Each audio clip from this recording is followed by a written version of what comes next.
El lado oscuro del pentecostalismo por Roger Olson. Olson es un reconocido erudito arminiano y también un destacado historiador de la Iglesia. Y este texto no tiene como fin, como lo hizo MacArthur, caricaturizar y condenar al movimiento pentecostal, sino que este texto tiene como fin la crítica constructiva y quiero que esto lo tengan en cuenta durante todo este video para que así no hayan malos entendidos al respecto de este video. Olson escribe, ¿qué pertenece al lado oscuro del pentecostalismo? Primero seamos claros acerca de lo que significa un lado oscuro de un movimiento. No significa que cada persona dentro de ese movimiento sea culpable de todo en lo que está etiquetado como su lado oscuro. Significa los defectos del movimiento, sus características dañinas. No significa que sean exclusivos de ella. Significa que son endémicos hasta que no lo sean. Segundo, cuando hablo del lado oscuro del pentecostalismo, no quiero decir que otros movimientos cristianos no tengan también lados oscuros. Ellos también los tienen, pero como un post-pentecostal que durante la mayor parte de mi vida ha estado muy bien conectado con el pentecostalismo y ha estudiado mucho, creo que veo el lado oscuro del movimiento mejor que algunos. Olson también tiene un texto donde habla sobre qué es el pentecostalismo y ahí él narra parte de su vida dentro de esta tradición. Y bueno, si alguno lo quiere leer, lo voy a dejar en el enlace de la descripción de este video y bueno, podrán leer que él también da una descripción positiva de este movimiento. Y esto debemos tener en cuenta antes de continuar con la lectura, que él habla como un conocedor del movimiento. De hecho, él también menciona que tiene familiares que son líderes en iglesias pentecostales y también tiene muchos contactos con teólogos pentecostales. Entonces, este artículo escrito no tiene como fin condenar al movimiento, más bien edificarlo. Y dice, el primer aspecto del lado oscuro del pentecostalismo es su tendencia a enfatizar la lealtad acrítica, incluso por la crítica constructiva. Entre los pentecostales casi nada es peor que señalar problemas serios dentro del movimiento, entre sus líderes en los bancos. Sospecho que esto se deriva de los primeros días del movimiento, cuando sus líderes lo anunciaron como el cumplimiento de la profecía de Joel sobre los últimos días. Desde entonces ha habido una tendencia entre los pentecostales a considerar el movimiento como una crítica por encima, pero también existe la tendencia natural de un grupo que se percibe a sí mismo como marginado, incomprendido y tergiversado por los extraños, y tiende a cerrar filas contra incluso las críticas constructivas desde adentro o desde afuera.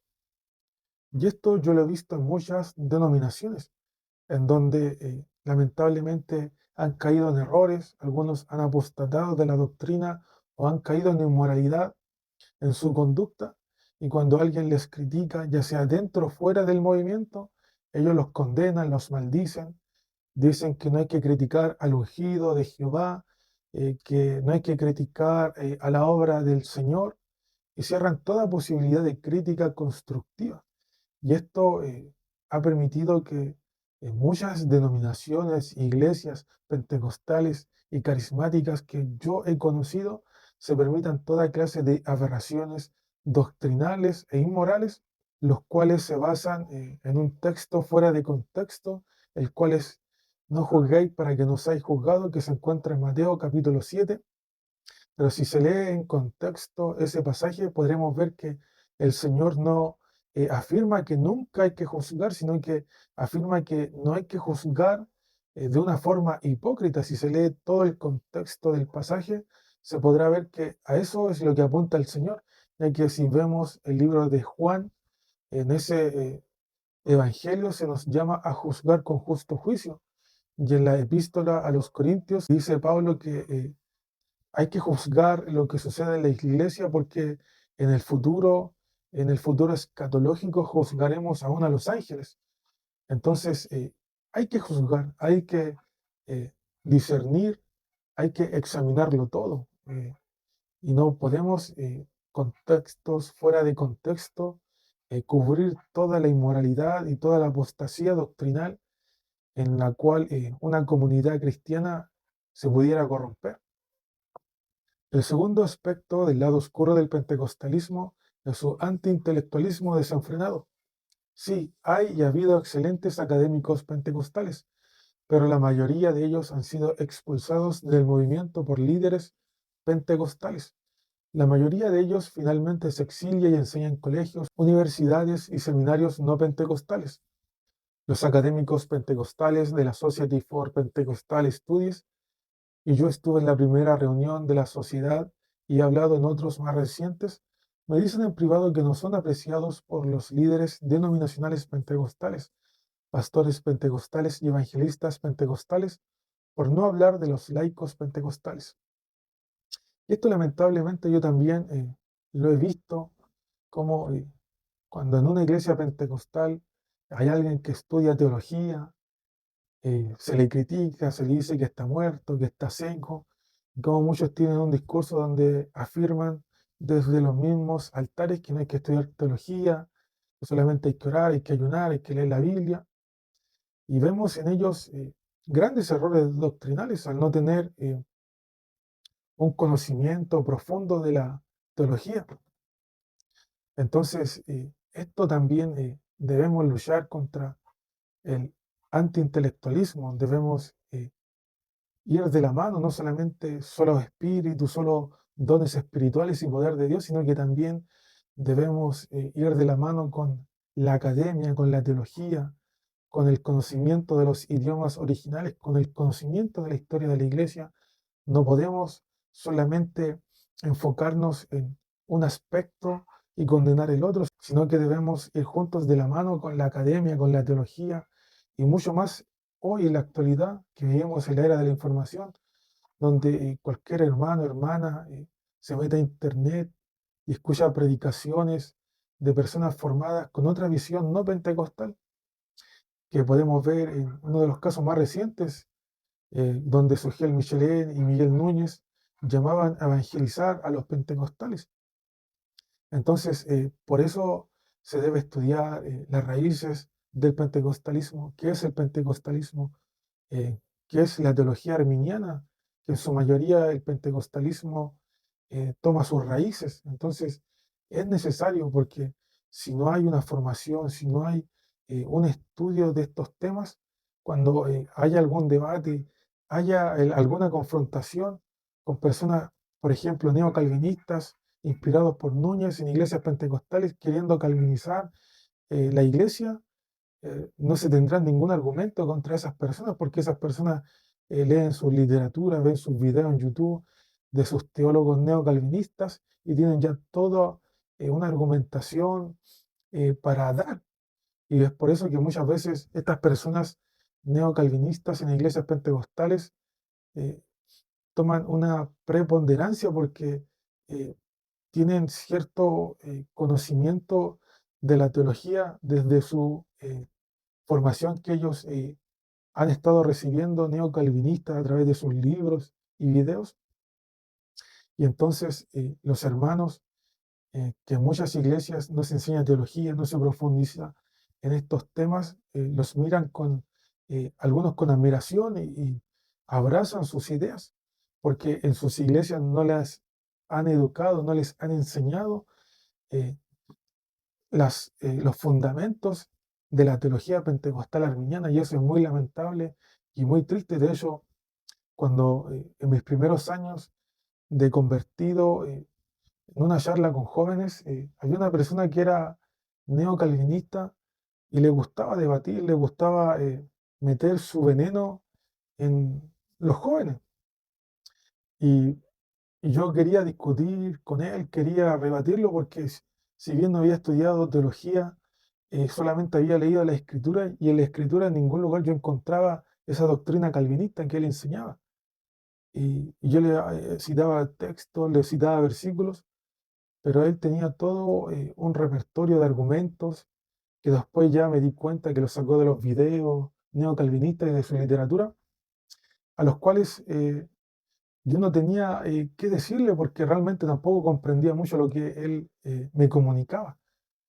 Entonces, esto es lo que pasa en muchas iglesias. Y de hecho yo conocí a una iglesia que lamentablemente se dividió por un neocalvinista, por todo la polémica, la disensión, por todo el debate que él produjo con su doctrina queriendo calvinizar la iglesia.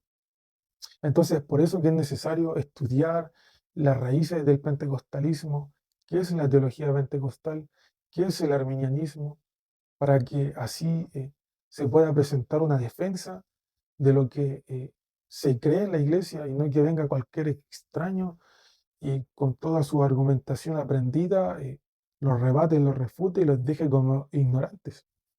El tercer aspecto del lado oscuro del pentecostalismo es su tendencia a colocar a predicadores, evangelistas, sanadores de fe, llenos del Espíritu y poderosamente ungidos en pedestales por encima de la responsabilidad. Eventualmente la mayoría de ellos se caen de sus pedestales, pero eso podría haberse evitado si nunca hubieran sido puestos encima de ellos. Y este es otra cosa que lamentablemente se ve mucho en el pentecostalismo, que, bueno, como en todo movimiento, se exaltan a ciertas personas y esto no debe hacerse.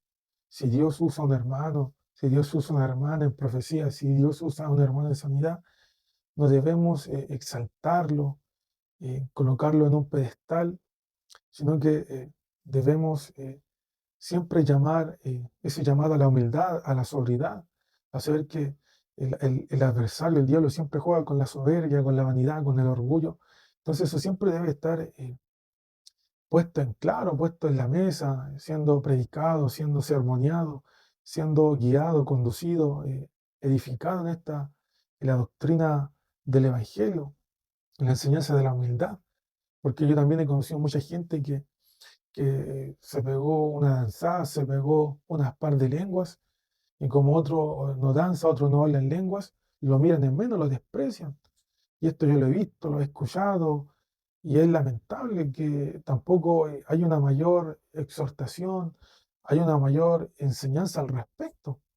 Simplemente en muchos lugares se enseña a orar, a ayunar y a buscar los dones espirituales y las manifestaciones del Espíritu, pero no se enseña a tener esa sobriedad, esa humildad, a entender que también hay otros dones, como el don de servicio, que son diferentes a como lo que podría ocurrir a una persona que tuviera un don de sanidad o el don de lenguas, que como dice Pablo, no todos reciben los mismos dones, que somos un cuerpo y en este cuerpo no todos pueden ser un pie o una mano. Entonces también se debe enseñar esto, que no porque alguien tenga cierto don es más que otro, y se debe llamar siempre a la humildad y a la sobriedad, no sea que caigamos en el lazo del diablo. El cuarto aspecto del lado oscuro del pentecostalismo es su tendencia a enfatizar lo espiritual sobre lo físico en términos del al-Ridi Nis del reino de Dios. El reino de Dios se ve a menudo como presente donde hay mucha manifestación de los dones sobrenaturales del Espíritu Santo, y muchas personas se convierten espiritualmente y se llenan del Espíritu Santo,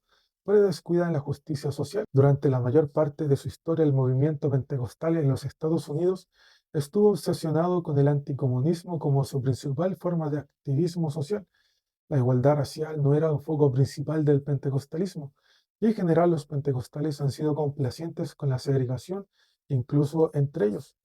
Una excepción fue el llamado Milagro de Memphis, donde la comunidad pentecostal de América del Norte, totalmente blanca, se disolvió voluntariamente e invitó a la Iglesia de Dios en Cristo, principalmente afroamericana, a comenzar un nuevo grupo paraguas de pentecostales. La historia del pentecostal varía dependiendo de los contextos.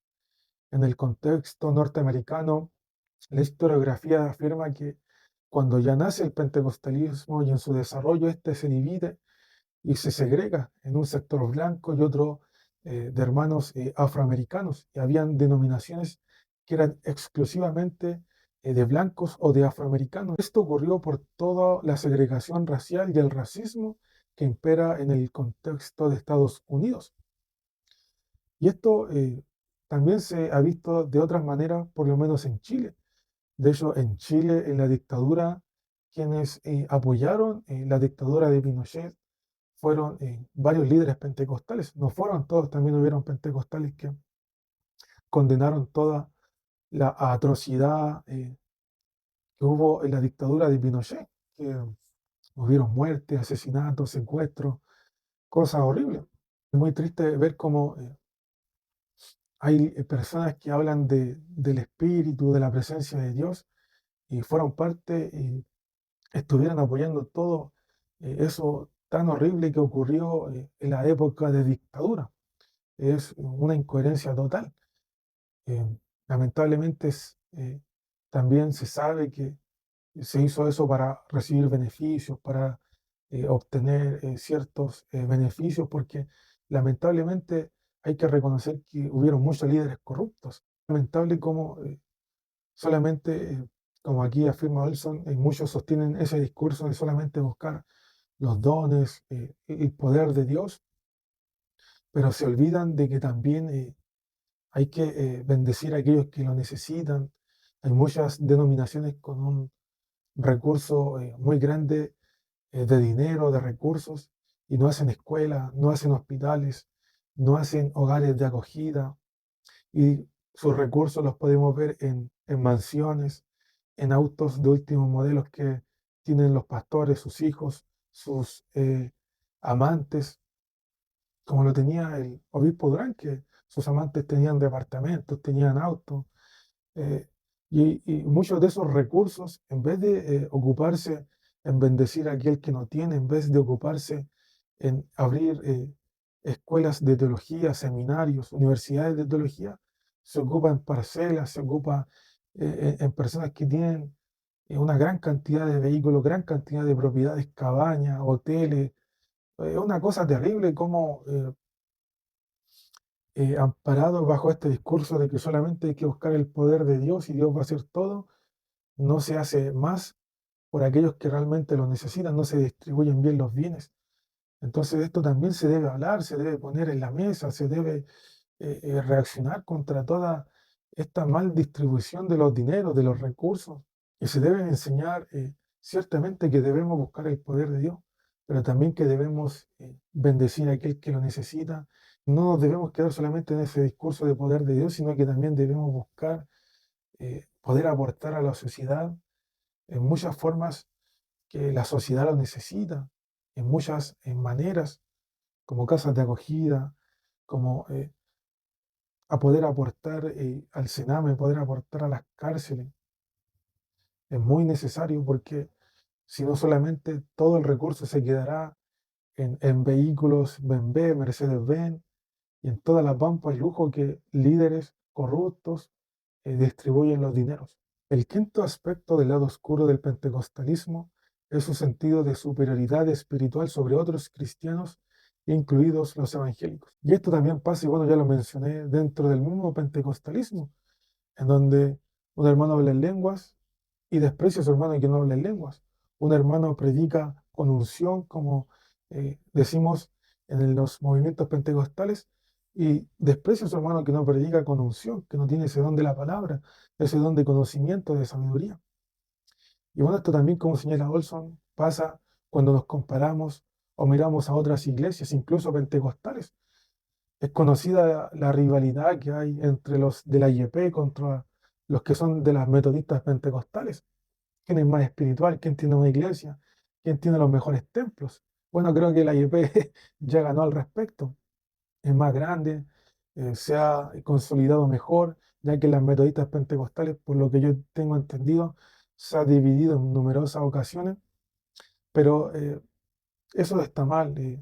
Debemos tener esa humildad de poder amar a aquel que no tiene el mismo don que uno tiene y poder también amar y bendecir a aquellos que son de otras denominaciones. Y si en nuestro medio vemos dones, vemos fuego, vemos poder de Dios, orar para que otros también lo tengan y no seguir fomentando una rivalidad que es meramente carnal.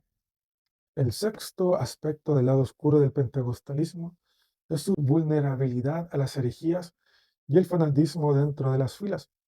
Aunque muchas denominaciones pentecostales han criticado el Evangelio de la prosperidad, no han sido lo suficientemente fuertes cuando se trata de expulsar a los defensores del falso Evangelio de sus filas.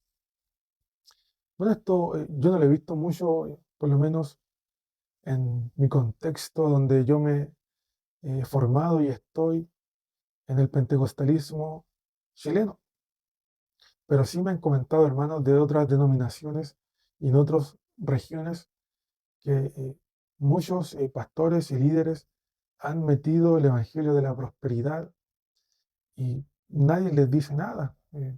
Nadie pone un freno a esa enseñanza satánica.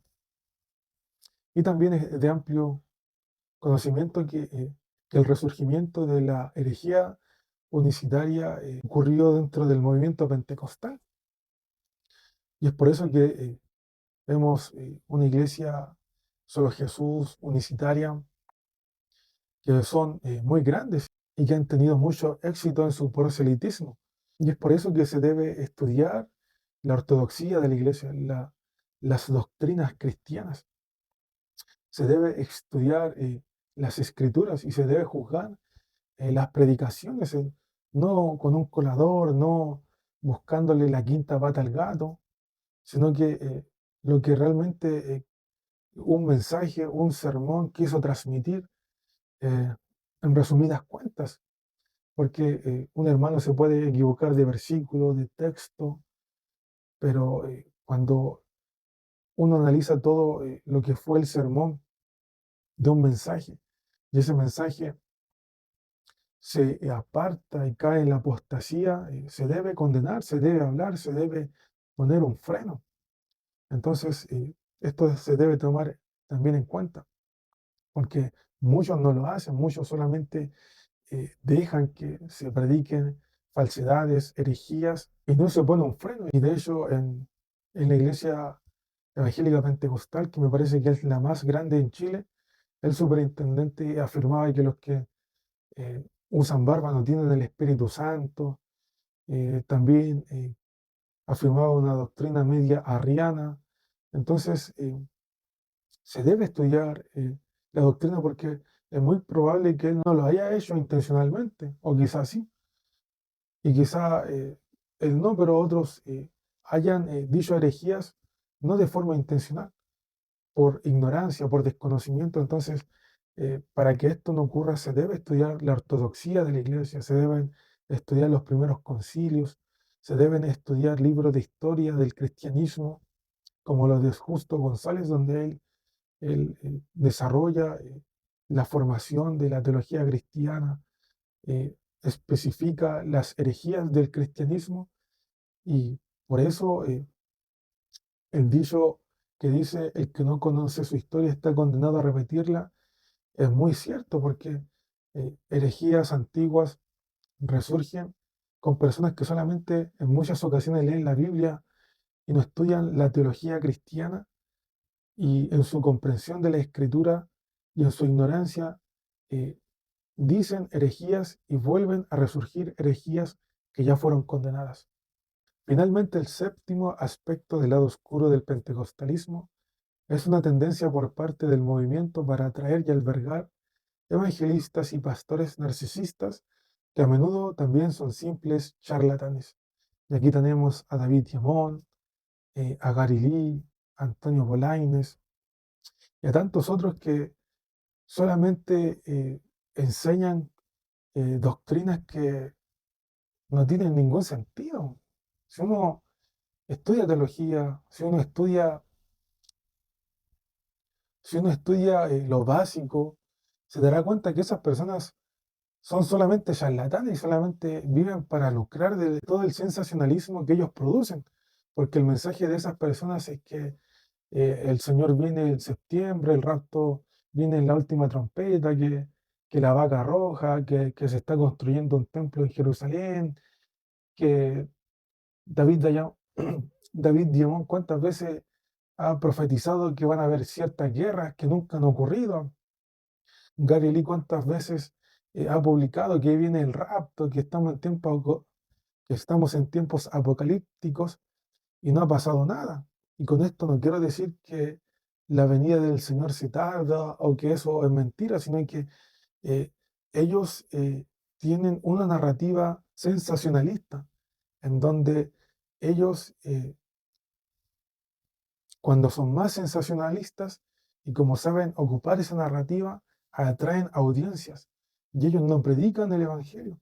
Ellos solamente, en estos videos que me refiero, en estas publicaciones que ellos hacen, solamente atemorizan a la gente, que hubo un huracán, que alguien tiró una bomba a un país, entonces viene el rapto y estamos en días apocalípticos.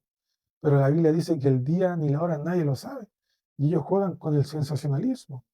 Entonces, lamentablemente, hay muchos charlatanes que por falta de estudios, de conocimiento, por el antiintelectualismo, por no estudiar teología, se alberga y se convocan a ellos y se les llama para que prediquen en conferencias personas que solamente gran parte de sus sermones predican incoherencias.